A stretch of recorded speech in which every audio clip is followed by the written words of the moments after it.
Team World Vision family. My name is Josh Fly. Thank you so much for being here today for our morning mobility workout.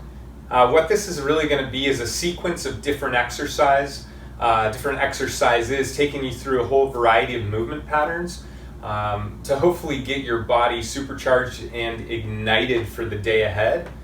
But just so you know, you could use this at morning, noon, or night. Another thing to make note of, if you have any sort of injuries or pre-existing conditions, feel free to take this at your own pace. If there is a pattern, a movement pattern that doesn't feel right or creates some sort of pain or agitation, just skip over that one. That's fine. We could save it for another time. With that, I would say one of my favorite quotes, your imagination is your only limitation. So there are far more exercises than the ones I'm going to show you today, but hopefully this will give you kind of some broad strokes to turn your brain on, to add to some healthy joint mechanics, to just make your body feel limber and supple.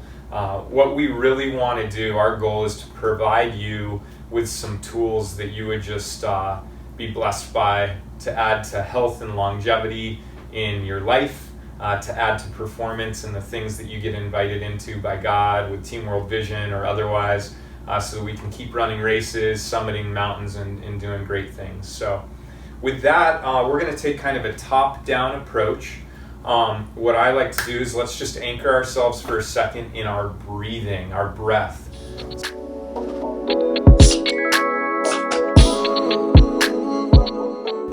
We're going to just take let's take 3 to 4 big healing breaths through our nose and exhaling through our mouth.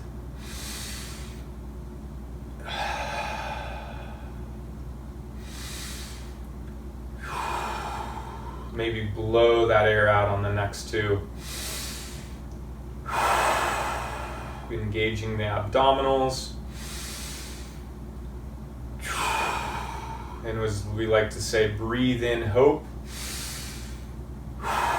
Breathe out love. All right. Work with me here to do 5 in each direction. You might be hearing a little snap, crackle, pop as those joints don't always move the way they were designed. In our modern day lives, we don't always move the way God designed us to, right? We sit at desks and are very straightforward, but we were made to be dynamic. So we're going to move to our thoracic, our mid-spine here. I'll show you from the side, and then I'll show you from the front. But we're doing rotations, and we're trying to keep our hips nice and stationary. The only thing moving should be kind of our upper torso and back.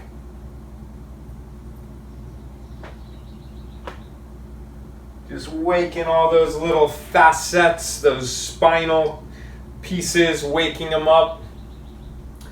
This might be new to some of you, so take your time. Just gently making big circles with your spine.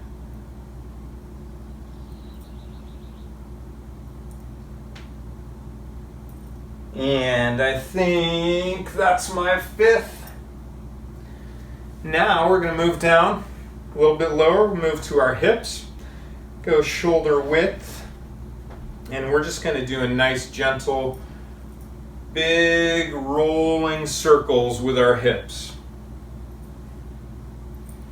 This is one we used to do way back in the day in gym class. We're going to turn the other direction. You might feel that on the top of your femurs into your pelvis, the top of your hips. So the big joint, the big bone of your upper leg. Working our way down to our knees and ankles here. Now what I like to do is stand with my toes touching, and we want our feet rooted in the floor.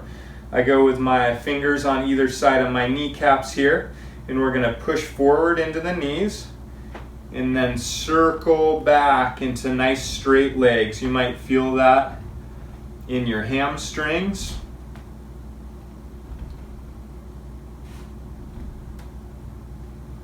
And I'm going to show you what that looks like from the side for my other direction. So we'll start this time going back. And again, I'm trying to keep my feet as rooted as possible.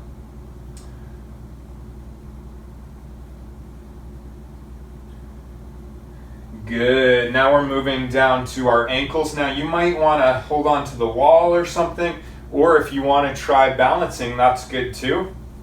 But we're going to do ankle rolls, 5 in each direction.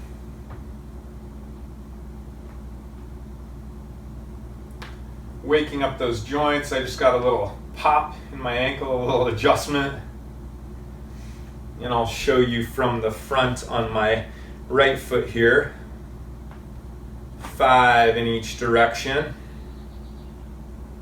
And if you don't walk around barefoot that often, you should start doing it. It's really good for your feet. My feet might be a little dirty on the bottom, so hopefully not. Okay, so we went down that chain. Now we're going to be moving back up to our shoulders. And I really want you to try to minimize rotation. We're going to try to get just all of our movement purely from our shoulder as we kind of open and close the shoulder joint. So on my right side here, rotating back and then forward back through. So if you were able to zoom in on my shoulder, you'd see that it's closing and then opening back up. That's called internal rotation and then external rotation. So just really getting that joint through its full range of motion, something that you probably don't do that often. Waking it up, releasing all the good synovial fluid that's nice and healing. Add some nutrients to the joint. And I'll show you now from the side on the left arm here. Again, I'm trying to minimize rotation anywhere else in my body as I take my shoulder through that full range. Now, if you have any limitations, you might have smaller circles, and that's okay. It might just be in here. Try to get those full range for you, whatever that is. Now we're going to move to our scapula, our shoulder blades. You've seen kind of the wings that we all have. What I'd like to have you do is reach forward, nice straight arms, and you may not be used to kind of the mechanics of your shoulder blades, but what we're going to do is try to depress them, pushing your shoulders down from your ears, and then we're going to retract, pulling our shoulder blades onto our back further, elevate, and then protract and reach. And so this is a tough one for me. My rib cage and my neck are probably moving more than they should, but trying to draw nice big circles, creating some space underneath our shoulder blades, and then we'll rotate the other way. I'll just show you from the front here for my other direction. Good, and we hit our 5 there. And the last circles we're going to do is for our elbows. And I like to think of this as like breaking the pasta, you know? But we're going to hold our hands kind of together like this, and we're just going to draw circles, keeping our fists facing forwards and rotating through some big circles there with our fists. And then, of course, what are we going to do? Yeah, back up the bus, reverse, and go the other direction. Now you can see I'm keeping my elbows tight to my sides. I can feel that into my elbows all the way up into my shoulders. Just creating some of that mojo for our bodies. All right, so I'm feeling good. I got a little sweat going here. My heart rate's up a tiny bit, and that's simply just doing some joint movement. But I do want to move into some bigger movement patterns now.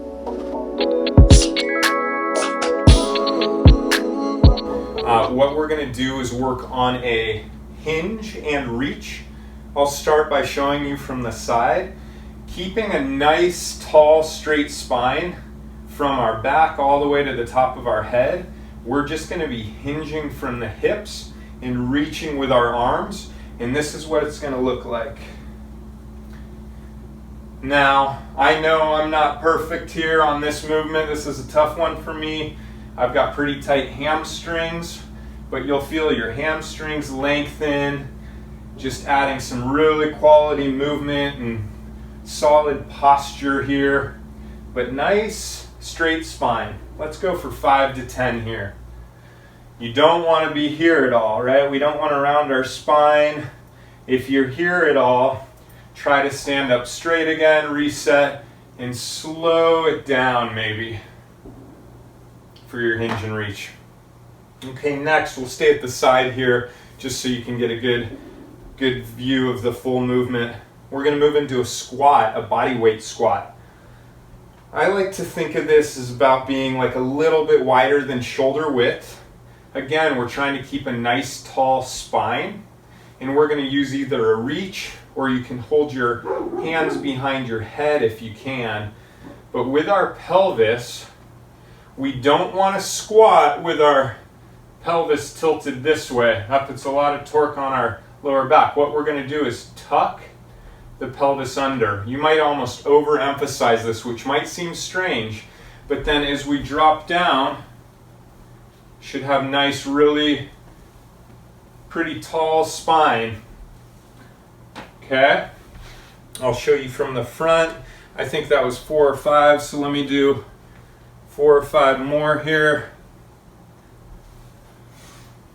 And on my last squat, let's drop it down. Try to sit down here, maybe shimmy side to side a little bit, feel what that's like. And then we're gonna lean in, look over the left shoulder, try to look up to your left hand, and then we're gonna alternate. Look up over the right shoulder, look up to that right hand. Good. Push from the floor, stand up, ragdoll in yoga here. Let the neck and everything relax. And then slowly standing all the way up.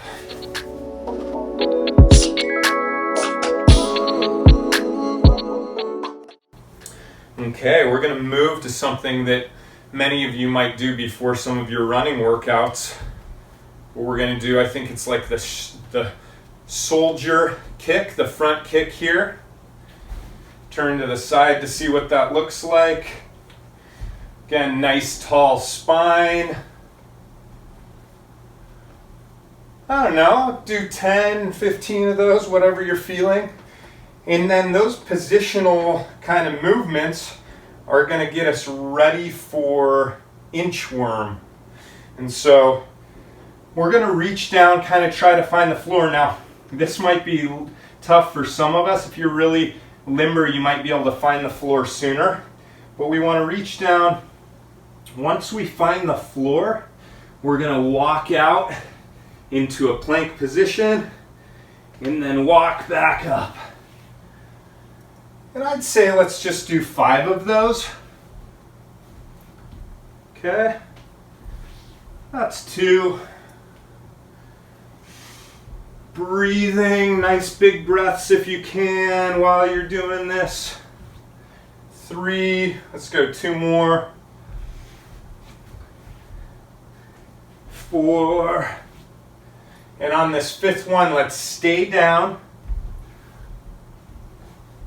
Okay, now we're in that plank position.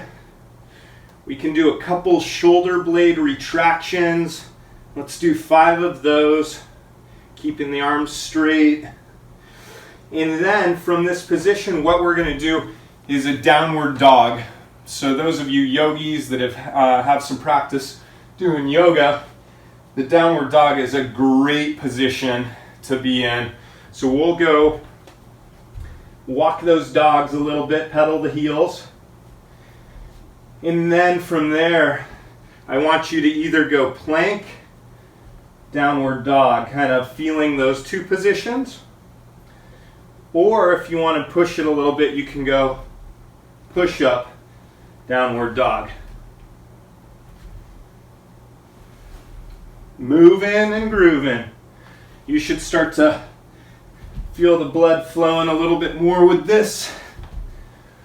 All right, and we'll drop down into tabletop.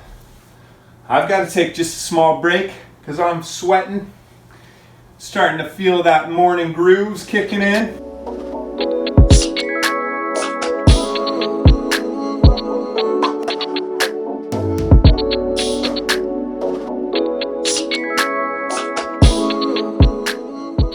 Hope you're feeling good, having some fun.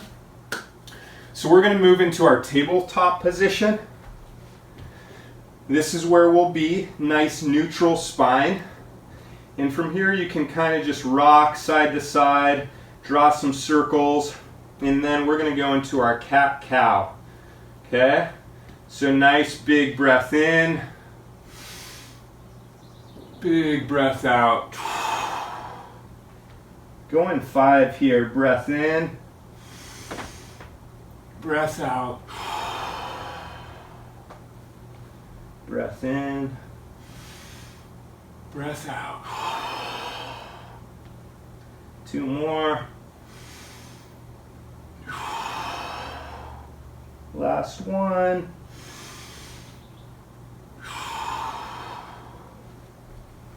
Let's go hand behind the head. Nice gentle spinal rotations here. Go 5 on your left side. Switch. And 5 easy on your right side. That might have been 6, but that's okay. With our wrists, we want to gently try to warm the wrists up. So you can, those of you that feel like you have the mobility here, we can turn our wrists under there and just do some gentle circles. Good, and now what I want you to do is push back up into downward dog. And from here, we're gonna step one of our feet forward into what's known as half pigeon. And so this is gonna be really good to create some space in your hip from the leg that's forward. And we're gonna stay here and just try to create a little bit of space in that right hip in this case. And breathing into it here, feeling it. You probably want to stay here for minimum of 20 seconds. And I like to just kind of rock a little bit, see if I can create a little bit more space and feel how that joint is, give it some love. And then when you're ready, back into downward dog, and then switching sides. Now I can tell you right now that this side for me is remarkably tighter. And so you may be able to, you may feel one side's more tight than the other. That's pretty common. We're all perfectly imbalanced, if you will. And same thing, just breathing into that, creating some space, maybe gentle wiggle. For those of you that feel like you can get a deeper stretch, you can come down onto your forearms. Some people can lay all the way down. I can't quite get there yet. And then we're going to get back to downward dog. And now, try to step that right foot forward. Opening up to the side for 5 big arm circles. And then let's switch legs. 5 nice big arm circles here.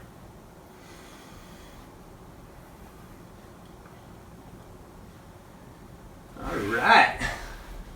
How are we feeling, fam? Hopefully you guys are doing good. I'm feeling good. I'm sweating, I'm breathing a little bit. My body's ready for the day almost, because we're not quite done, just a few more things.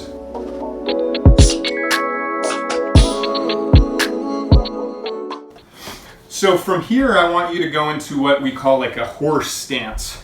This is a seated horse stance. I want you to think about sitting up nice and tall, using your arms to push into the floor.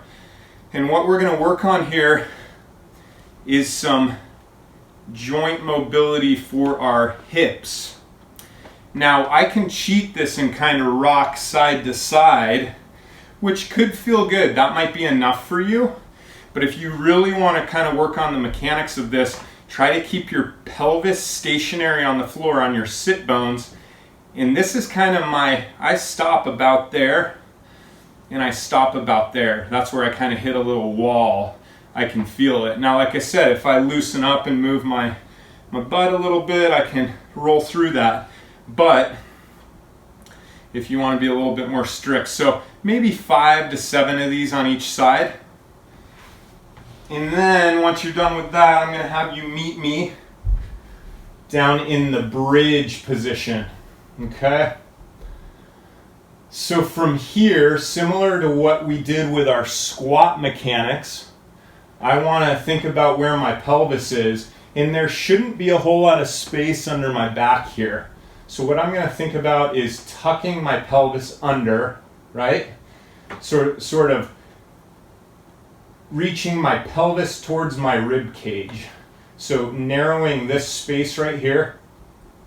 And then really rooting my feet in the floor. I like to put my hands on the floor or on my abdomen, either way. And then I'm going to push myself up off the floor. Now, another cue here is as I'm pushing, I want to be creating some torque and tension through my heels. My heels are pulling towards me, although I don't want them moving. I just want them creating some tension. So as I push up, then I'm getting my hamstrings and my glutes engaged. Nice straight spine here for spinal health. And let's go for 5, maybe 5 to 8 of these. I got a little pop, a little adjustment there. And then from there, what we're going to do is have a little fun. We're going to reach one foot off the floor and stay on one side only for 5 on your right side.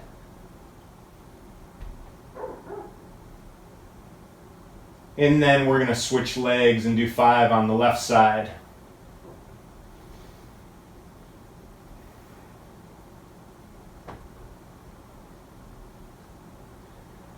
And from here, we're going to channel some of that elementary field day, coming up into what is this, like the crab walk position.